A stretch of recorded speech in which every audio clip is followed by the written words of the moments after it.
Hey, folks, this is Hutch, host of Hutch on Hunting Podcasts, and we're heading out to New York City to be exact, or someplace close to there, with a good friend, Chris Avena. And Chris is the editor of American Outdoor News, but he's more than that. He's been a good friend of mine for over 10 years, and he's well known in the industry and is a guy that gets things done. And we're going to talk about that during the show today. So, Chris, welcome to the show. Hey, Bruce, thanks for having me on. I appreciate you taking the time to Well, talk to a guy like me.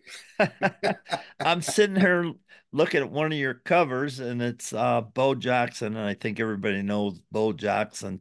So let's talk about American Outdoor News and unpack it for the folks who haven't heard about it, and let's just talk about it. All right. Um, what do you need to know? Why'd you uh, start it? When did you start it? you know, the magazine kind of started by accident and had no intention of starting a magazine. We were talking to somebody about buying a magazine, and the numbers were didn't work. They were, emotional numbers. When you own something, you build something, you think it's worth more than it actually is. And, I said, I could start something for a fraction of the cost. He said, go ahead. I said, hold my beer. And here I am 5 years later.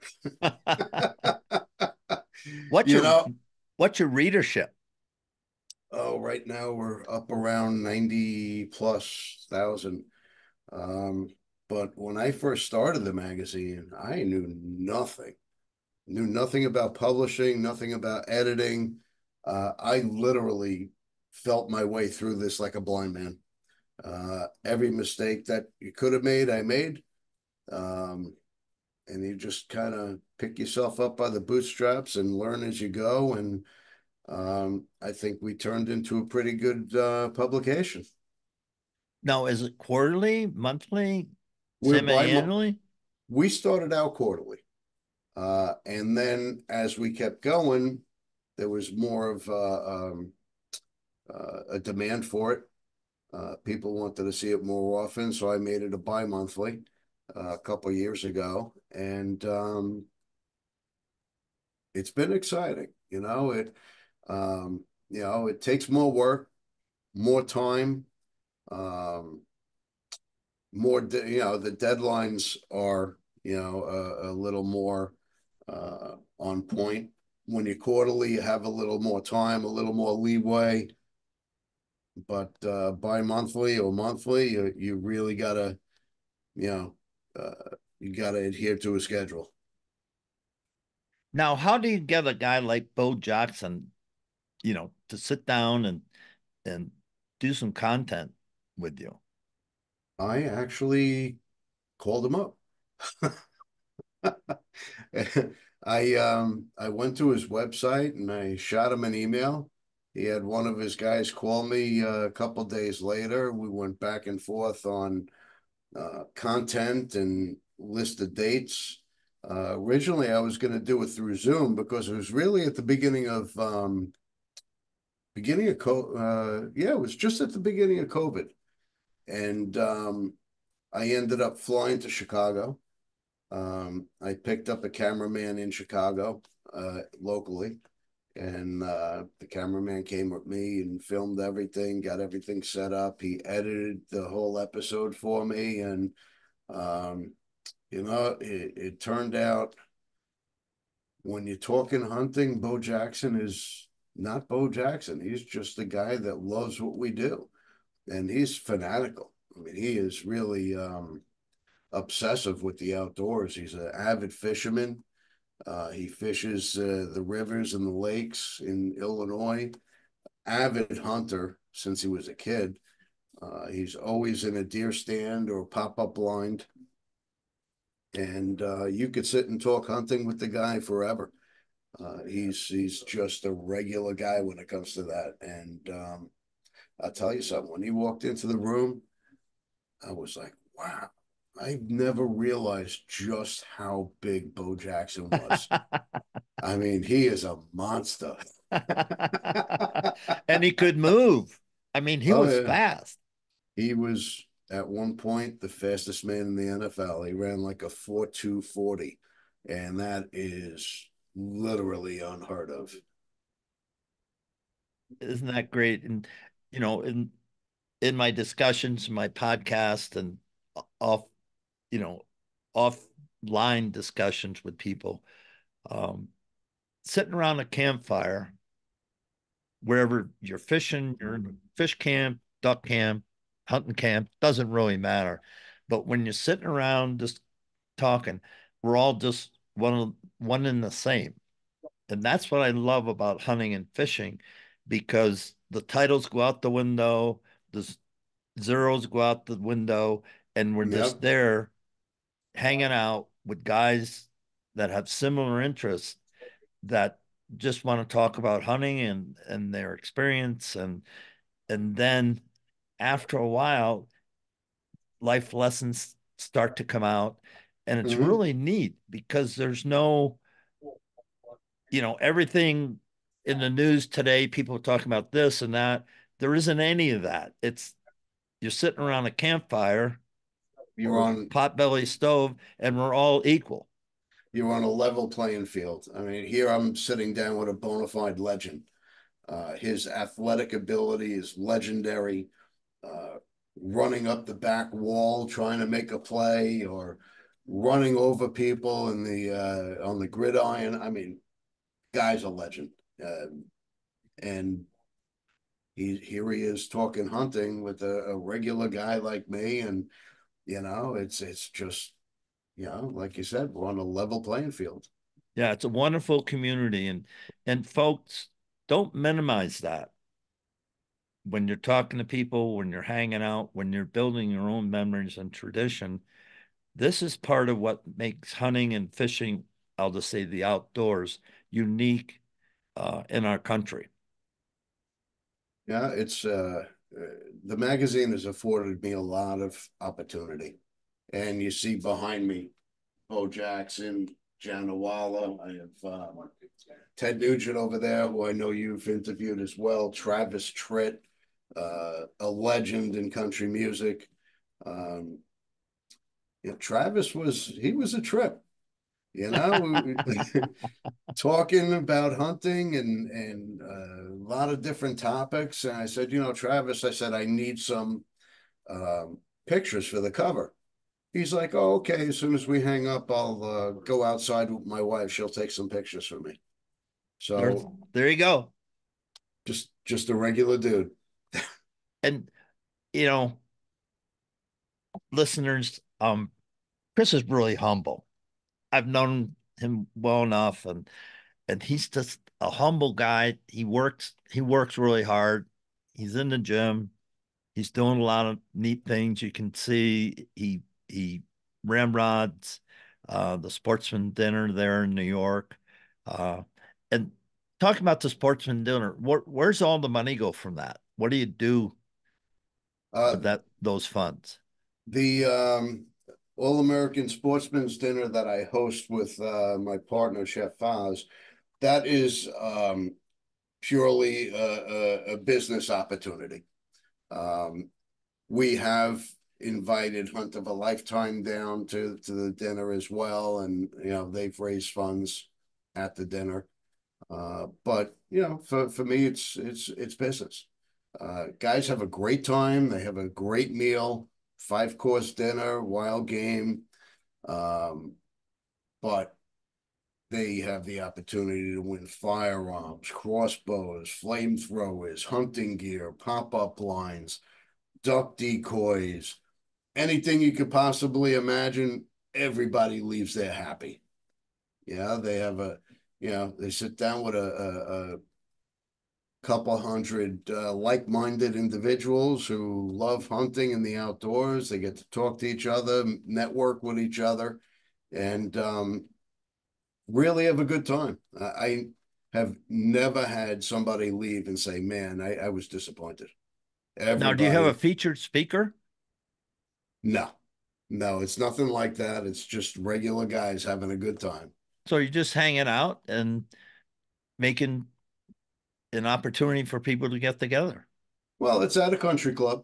We have it at a country club, so it's a nice setting. It's an open bar. Everyone's having a good time. Um, and the food is outstanding. I mean, yeah, we'll have uh, duck gumbo, backstrap wrapped in bacon, topped with shrimp scampi. Always something unique. That's great. And that's just another one of your abilities to pull people together for a common cause.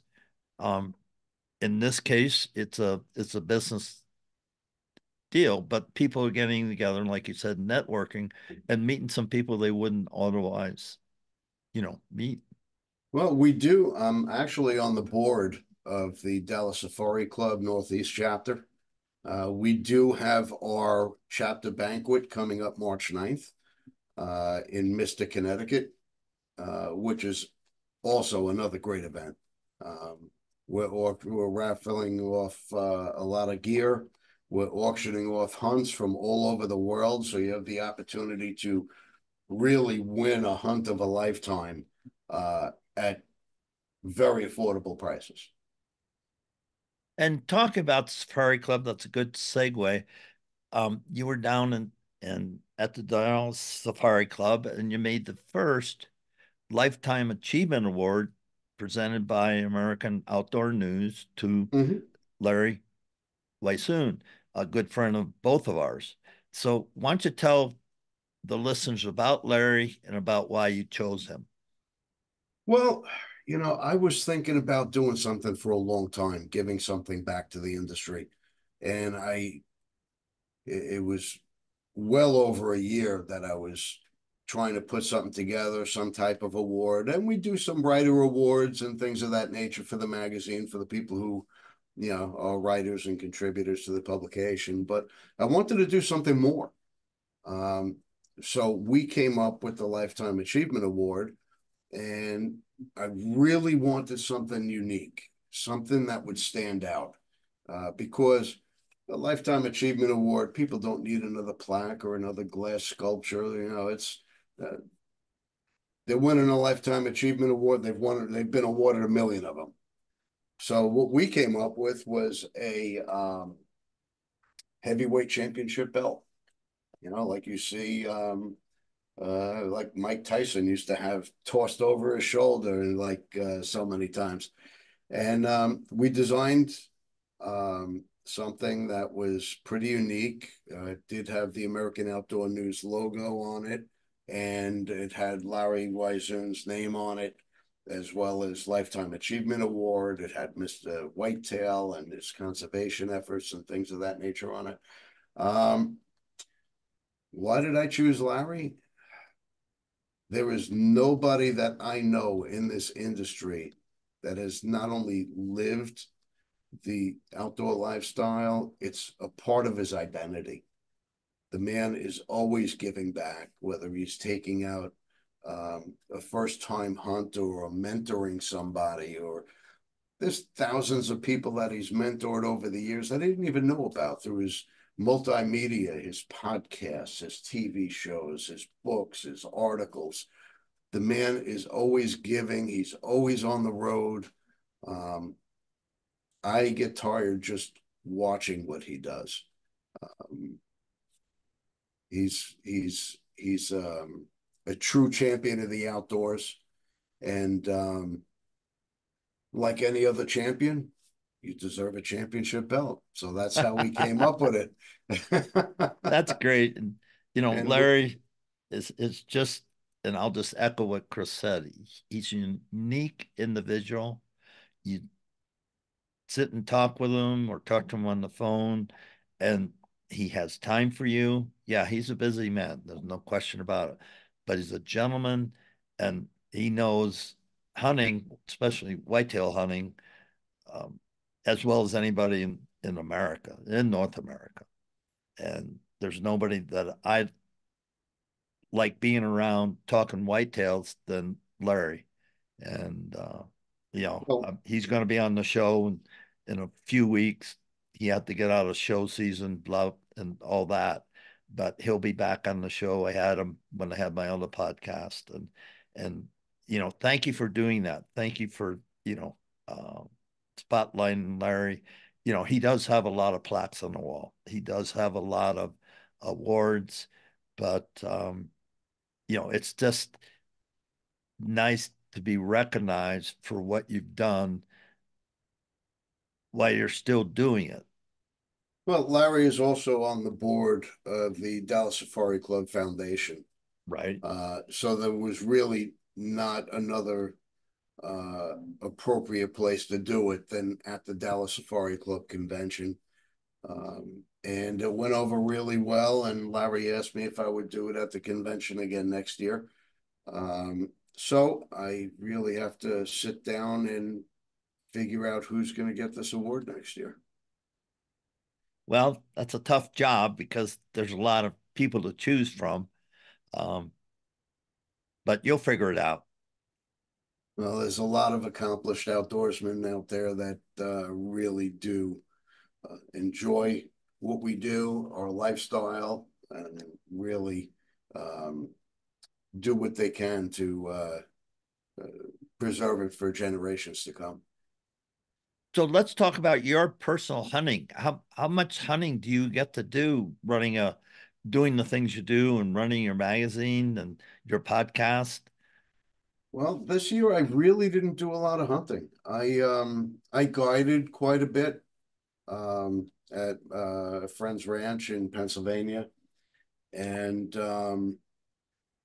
we were busy, man. There were a lot of people that were hunting in Pennsylvania, and we were out almost every day. And I was able to help three or four first-time hunters bag their first deer, uh, Excellent. which was gratifying in itself. So it was kind of like shooting the deer myself, helping them get their first deer. And there's nothing like seeing a person light up when they bag their first animal. Well, share one of the stories. Just pick one of your hunters and share their story. Well, we had this one hunter come up last year, and it was his very first time hunting. And I didn't meet him last year. I met him this year, but one of the other guides really schooled him a little bit. He was playing on his phone. The volume was on. He was Oh no. eating potato chips, and I was wondering why he wasn't seeing anything. So this year, he learned a little more last year, and before we would go out to the stand, we would have a talk on what to do, what direction I think the deer are coming, what their patterns are, what he should do. And he came during muzzleloader season, and he actually missed two deer with his muzzleloader. He wasn't as prepared with it as he should have been, but we did take a little time at the range to make him a little more comfortable with it. And towards the end of the week, he ended up bagging his first deer, and he was thrilled. Couldn't be more excited, and I was thrilled for him. Now, were you in a pop-up, a box blind, or hang on? It was a climber. It was a climber. It was a double ladder stand. So he climbed up there and sat. Did he have his phone He on had it on mute, and he was sat that a boy?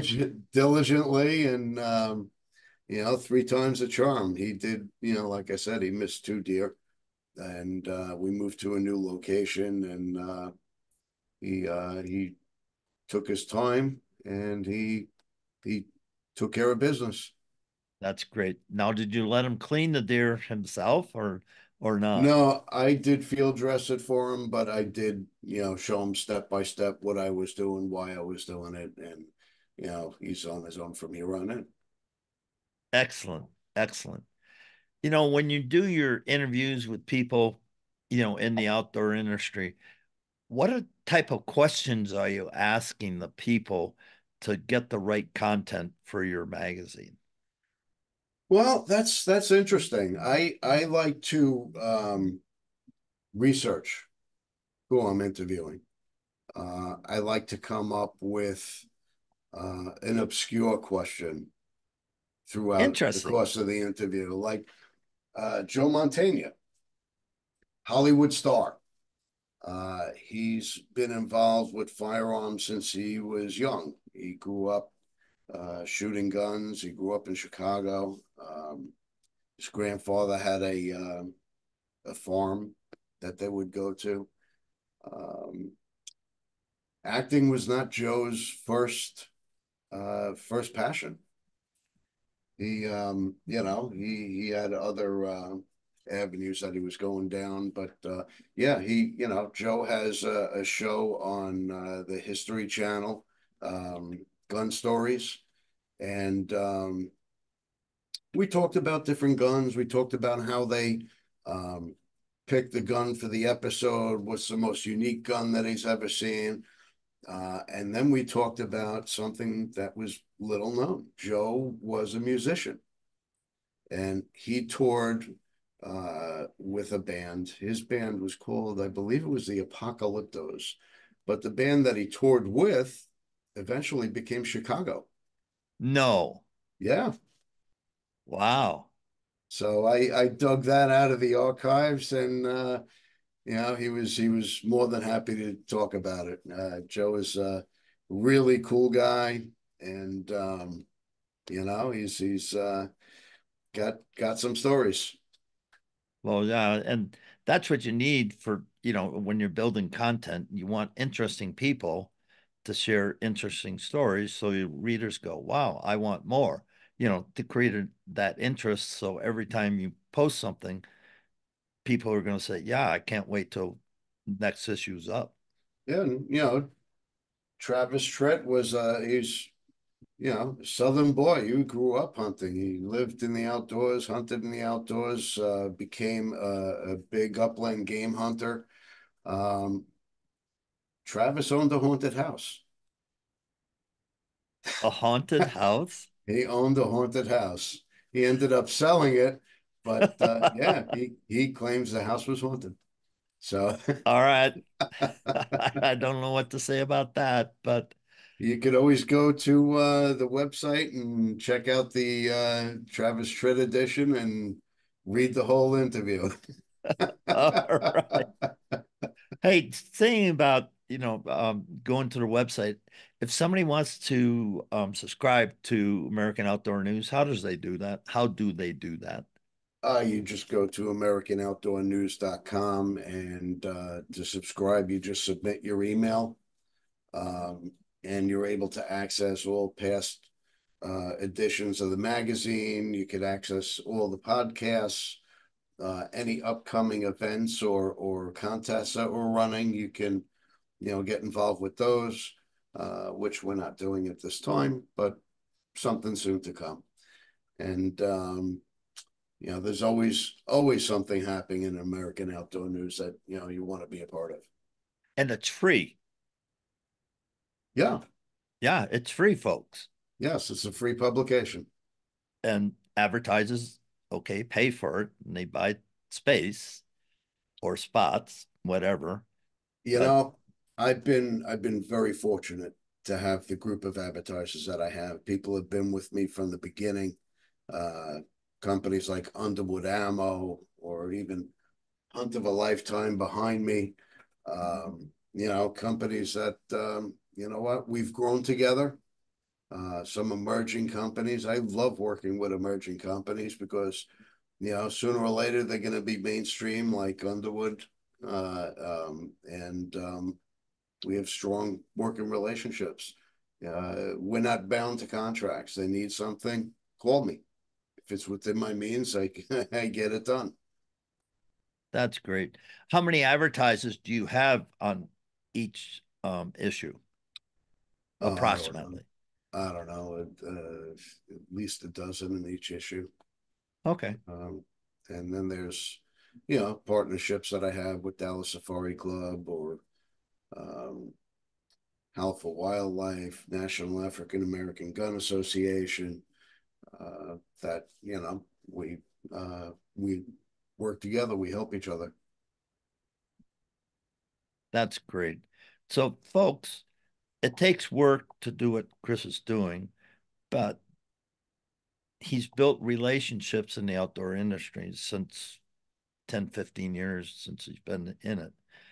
And those relationships are priceless because people know you or become to know you, and they know your word's good, and they understand that you're going to perform to your best ability and deliver the goods, if you would.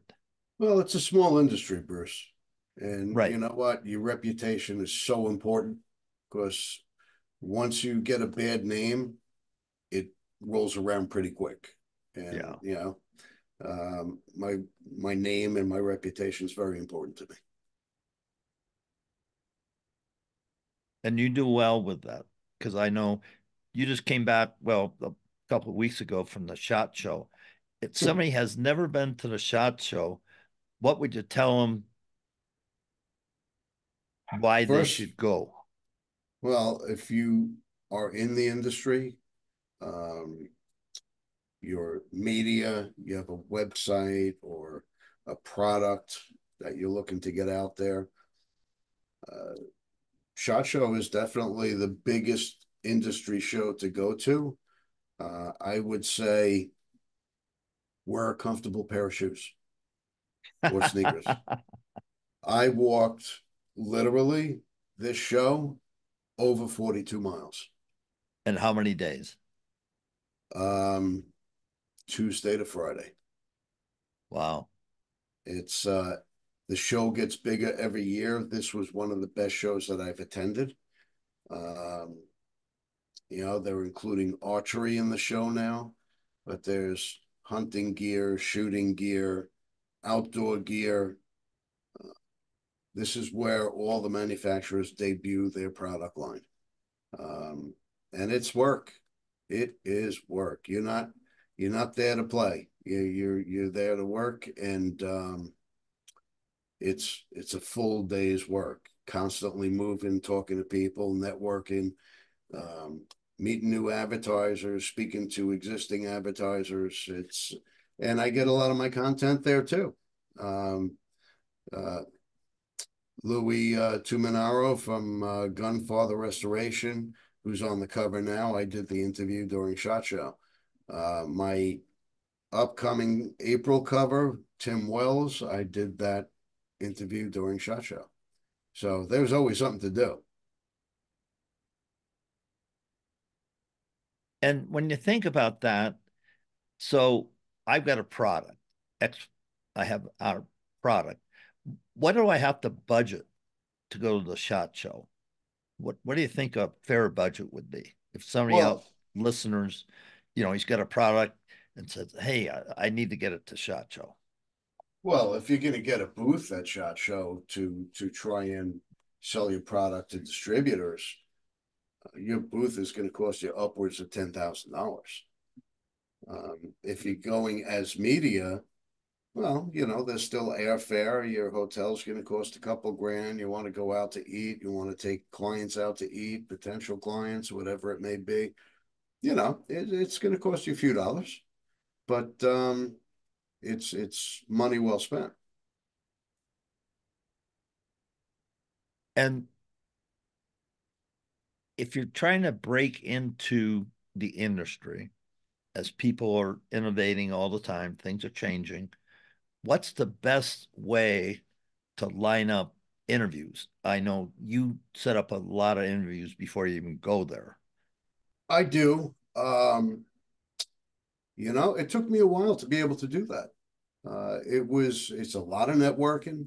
I went to shows for a lot of years, and when I had See Me Hunt, which I still have, um, that was more of a hobby than a business, but it afforded me the opportunity to meet a lot of people. Um, a lot of outdoor personalities, a lot of manufacturers. So when I actually did start American Outdoor News, it made the transition a lot easier. because of friends in the industry. I would not be able to do this without friends in the industry. It made the transition into publication a hell of a lot easier. Um, Writers, people helping me with the layout, the publication, getting interviews. Um, I called on a lot of people I met through the years to see if they would be interested in being on the cover, and they graciously agreed to help me get my publication off the ground. I wouldn't have been able to do it without the help of friends. And so now we started off the show. You've got 90,000 people that are viewing American Outdoor News, Subscribers, yeah, yeah. subscribers. Uh, That's pretty powerful. well, it's 5 years hard work. Yeah. It's quality content. Is always a new adventure, and God bless Larry Wizoon. Larry's been writing for me since the day I Yeah, started the he's on the publication. masthead, right? He is. Larry is. He's been writing for me since I started the magazine, and Larry's a godsend. And I have a lot of friends that write for the magazine as well. James Davis, who's a budding writer, who's very talented. Um, Mike Arnold, who's also another wildlife biologist, writes for me as well. God bless Mike. He always gives me a new adventure, whether he's in Africa or he's hunting upland game, or um, we cover everything. I believe in American Outdoor News, there's a little something for everybody. I, of course, take care of the cooking section. Um, so And there's oh yeah, always he likes to cook and he likes to eat, by the way. I am a big foodie. And I'll go out to a restaurant and I'll order something and say, "Hey, I bet I could make this with venison or elk or whatever." I have in this issue venison steak casalinga, which is outstanding. It is a meal that your friends and family will keep coming So back what's the for. recipe? Since you brought it up, what's the recipe? Well, it's roasted potatoes, sauteed onions, garlic, cherry peppers, sausage with venison steaks. Um, and it is a meal, man. It is a Now, meal. is it baked? Is it a baked dish or I made it in a cast iron okay, frying pan, stovetop? stovetop. The potatoes I baked. I dice them up, throw them in the oven, bake them, and then I added into the mix of sauteed onions, garlic, and cherry peppers. The sausage I make before that, so this way you have a nice pork flavored base, and then I just literally brown the venison steak on each side. You don't need more than that because you don't want to overcook it. Otherwise, it's going to be like chewing on shoe leather. Uh, and it really is an outstanding meal. Um, I will be coming out with a wild game cookbook this year, Uh-huh. Uh-huh. and something very unique. Uh, a recipe that you're really going to want to try is Thai Massaman curry venison. And Okay. my guys at my hunting club were literally licking the bowl. They couldn't get enough of it. Well, I like Thai. I mean, I like Thai You a lot. Thai food is great. It's um, a little time consuming to make, but the end result, your people are gonna love it. It's outstanding. Um, I have some pretty unique recipes in there. I got venison marsala, venison sorrentino. I have some duck recipes in there. Um, Elk steak. I love to cook on my fire pit. I love to cook in my smoker. Um, there's a little something for everybody in there. And if you follow Chris on social media, once a week you'll see a dish either he's eating out or he created himself. And so, I do like I get inspired by going out to different types of restaurants. yeah, Italian, French, love Cajun food. Um, and I kind of create my recipes through that. I actually created my own rabbit recipe that I made on the fire pit in the Dutch oven. not just And Hassenpfeffer, huh? no, you know something? I was trying to figure out how to make it, and I'm walking around the grocery store. I'm like, well, I could wrap it in bacon. I'm like, everything's wrapped in bacon. I don't want to do that. And I saw andouille sausage. I'm like, oh, I like andouille. Yeah. And so I actually text Scott Laseth, the game chef, what I was thinking, and he's like, you could add some chicken stock to it and maybe a little red wine. I'm like, oh, this is really getting good. This is getting good, right? and, and it really came out outstanding. I love to try new things, and the rabbit recipe, oh my God, it's off the charts. Now, do you have a side dish, a salad with it, or what kind of side dishes do you like to put I out? threw in a little risotto into the stock, and at just at the end, I let it cook in with the rabbit, and oh my God, you're not going to be disappointed. So when's that book come out? I'm working on it now. I hope to have it out by year end. All right. And it's going to be a couple hundred pages with illustrations, or what's it Uh, going to be? there'll probably be about 25, 30 recipes in there. Okay. Um, all wild game, venison, elk, rabbit, duck, maybe even a fish recipe or two. Now, with your contacts, can you get a special slot on doing a food channel type thing? Be a cooking guest? I'm a behind the scenes guy. I don't want to be in Okay. front of the camera. Okay. Just asking. The Just pod asking. the podcast is enough for me. Just asking.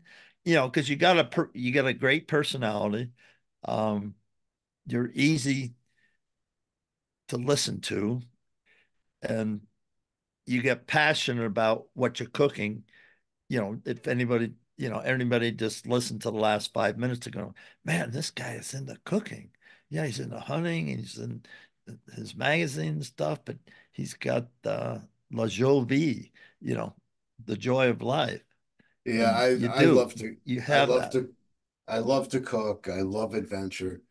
You know, the day I die, I don't want to be looking all pristine. I'm gonna go in banged up like holy shit, man, this guy really had a good life. Well, I hope you don't have many parts as I do at my age, because we got some years between us. But I want to wear out. I just want to wear out. Just when I'm done, and that's okay with me. I've been pretty fortunate, Bruce. I hit the gym every morning. I'm there 6 a.m. Try to stay in shape. I'm really maintaining because the way I eat, if I didn't work out, I'd weigh 300 pounds. Well, I intermittent fast. That's what I do. And that's helped me, keep my weight around 210. So I didn't put in my 20 pounds of winter weight this year. It's just not there. And I just went skiing with my son and grandson up at Breckenridge, if you're not from Colorado. Anyway, and so, they smoked me, but that's okay. I mean, you know, Logan's You do 17 have and a I'm few years on them, so yeah, 60 years. you can't keep up with a 17-year-old. It's impossible. Well, no, even my son, who's an expert skier, they're both good skiers. And it's just fun to be able to still go out there and go top to bottom. That's my goal every time I ski, is to run the lift top to bottom. And it's not black, it's blue, but I don't care. You know, As long as you're out there doing what you love to do, Yeah, I'm you know doing it. what? Plus, I'm with my boys, Sure. and you're hanging out and, uh, the ski, resort vibe. Is wonderful because people are enjoying themselves, just like we Yep. have, you know, in the hunting community. We're out there doing something that we enjoy. And Well, whether you're skiing, working out, hunting, cooking, whether you're spending time with family, whatever you love to do, you're creating memories. You're passing on traditions. That's uh, what it's all about. and that's what you and I are all about in our little niche in the outdoor world. I bring people, to uh, my podcast, and they're interesting folks, and they do different things, hunt different places.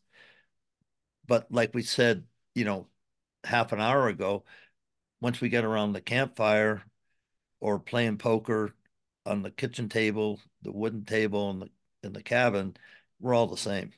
Yeah. Yeah. Yeah. We say that about our friends in the gym. We got, I work out with doctors, lawyers, business owners, municipal workers. We're all the same in the gym. Yeah, You're on the same playing field. Same thing sitting around a campfire. You're yeah. all on the same playing field. So, Chris, how do you want to wrap this up? Well, my February edition of American Outdoor News is out now, uh, featuring my really good friend Louis Tuminaro from Gunfather Restoration. And you're going to like this interview. I met Louis for the first time, and you put two Italian New Yorkers in the same room, you don't know what's going to happen.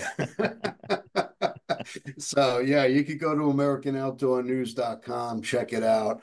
Um, uh, One of my favorite interviews, I got to say. Louis was an amazing guy.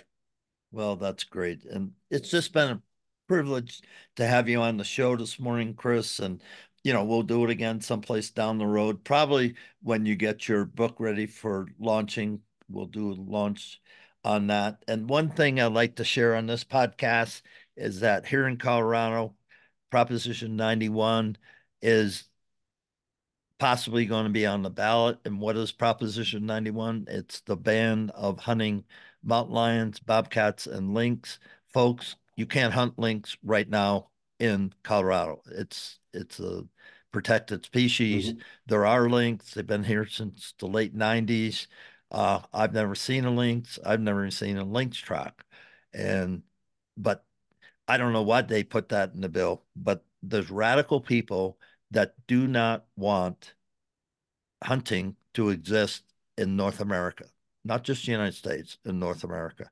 And they're using Colorado because of its political climate as a proving ground that they can manage wildlife at the ballot box.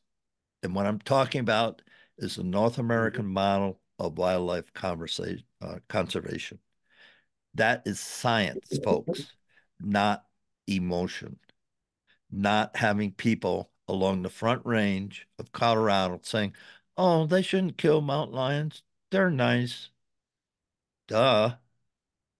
That's not science, folks.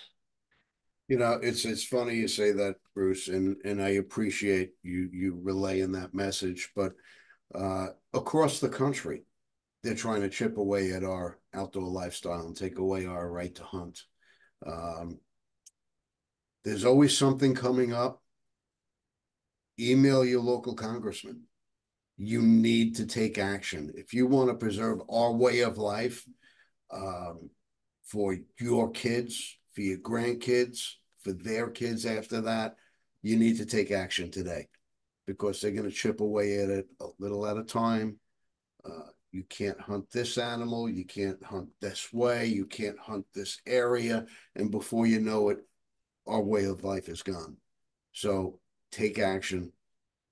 Speak to your local congressman, whether you pick up the phone or email, whether it's a mountain lion or a wolf or moose or whatever it may be. They're coming after us. take action, and take care of business. We don't do it now, we're not going to have it in the future. No, we have to do it now. In Colorado, we have to do it now because Dan Gates is the guy spearheading. He's the tip of the spear in Colorado.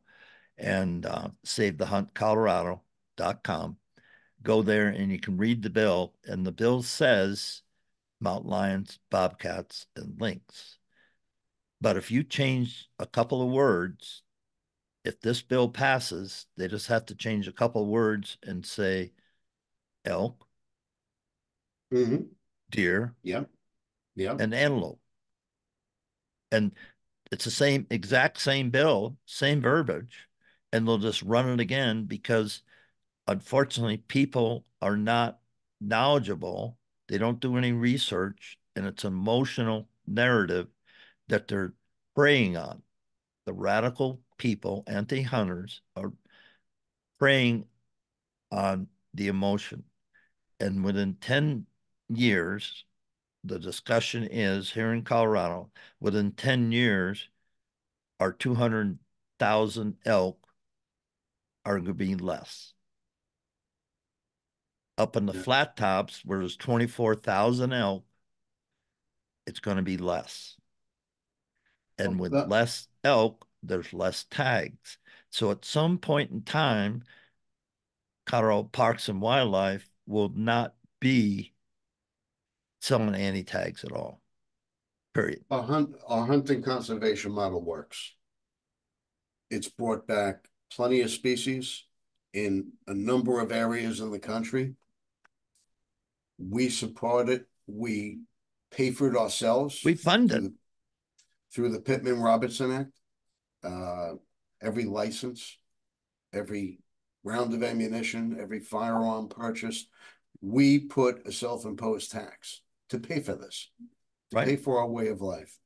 The anti-hunters, PETA, whatever the organization, they're funds that they raise, and they're well funded, and their narrative is right on point for what they want. Their money goes towards hate campaigns. It's going towards taking our privileges away. So we need to really get with the program and put our narrative together, because we're paying for our way of life. They're paying to take it away. So let's stick together, call your local congressman, and make your voice heard. And SaveTheHuntColorado.com, reach out to them, support them. And like Chris said, let your voice be heard. Because if you're saying, I'm in Pennsylvania, this doesn't affect me, what's happening in Colorado, you're wrong. You're dead Mm-hmm. wrong. Because what happens in Colorado in November, a couple of years ago, reintroduction of wolves, now they're coming right back with the same game plan for mountain lions, bobcats, and we will win. Dan figures because we get so much leverage, there's been enough kickback on the wolf reintroduction. We only lost by a couple of points. So we will defeat this. But these people are extremely well funded. They're not going to give up. And with that, this is Hutch on Hunting saying thank you for listening to me. Thank you to Chris Avena from American Outdoor News for being a guest. And be safe out there, folks, and make it a fantastic day. Thanks for having me on, Bruce.